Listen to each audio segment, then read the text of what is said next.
Magandang umaga mga ka-happy hour. Narito ang mga balita para sa MBC TV Network News Update, 9 AM edition. Defense Secretary Teodoro, muling binanatan ang China sa di nito pagkilala sa 2016 arbitral ruling sa West Philippine Sea, sa harap ng unang dekadang anibersaryo nito. Ibinida ni Department of Defense Secretary Gilberto Teodoro Jr. ang pagsisiwalat sa buong mundo ng mga mararahas at agresibong aktibidad ng China sa West Philippine Sea, dahil sa Transparency Initiative na inilunsad ng Pilipinas. Inihayag ito ng kalihim sa kanyang pagharap sa kanyang defense counterpart sa isinagawang Defense Strategy Forum sa Paris, France. Ayon kay Teodoro, patuloy aniya ang China sa hindi nito pagkilala sa 2016 arbitral ruling pabor sa Pilipinas, hinggil sa pag-aangkin nito sa kabuuan ng South China Sea. Ayaw din aniyang paawat ng China sa pagpapakalat nito ng disinformation at misinformation, upang may parating ang mensahe na kanila ang kabuuan ng karagatan. Sa unang dekadang anibersaryo ng 2016 Arbitral Award, nanindigan si Teodoro sa harap ng international defense community na walang isusuko ang Pilipinas, at patuloy na igigiit ang soberanya gayon din ang karapatan nito. Activities of China in this sphere are well publicized to the world because of the Transparency Initiative in the South China Sea and the West Philippine Sea, which has been entered into by several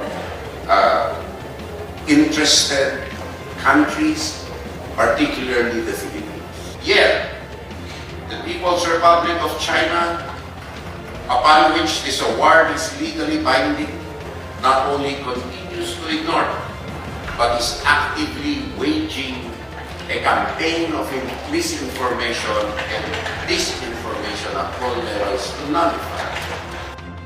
Samantala, 2 araw na tigil pasada, matagumpay.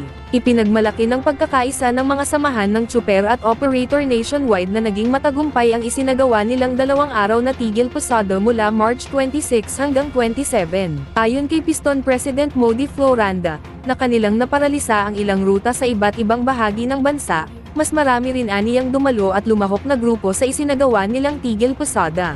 Kinabibilangan ito ng mga buses, UV Express, at Transport Network Vehicle Services. Magugunitang isinagawa ang tigil pasada bilang bahagi ng panawagan na tuluyang pagtanggal ng fuel excise tax at ang dagdag na ayuda sa mga naapektuhang drivers dahil sa gulo sa gitnang silangan. At yan ang mga balita para sa MBC TV Network News Update, 9 AM edition.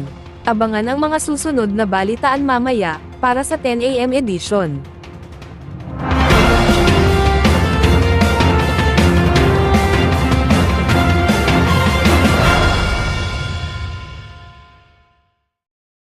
Mga ka-happy hour, kung gusto mong manood ang mga balita sa MBC TV Network News Update, mag-subscribe sa aming YouTube channel, i-like ang aming Facebook page, at i-follow sa aming TikTok account.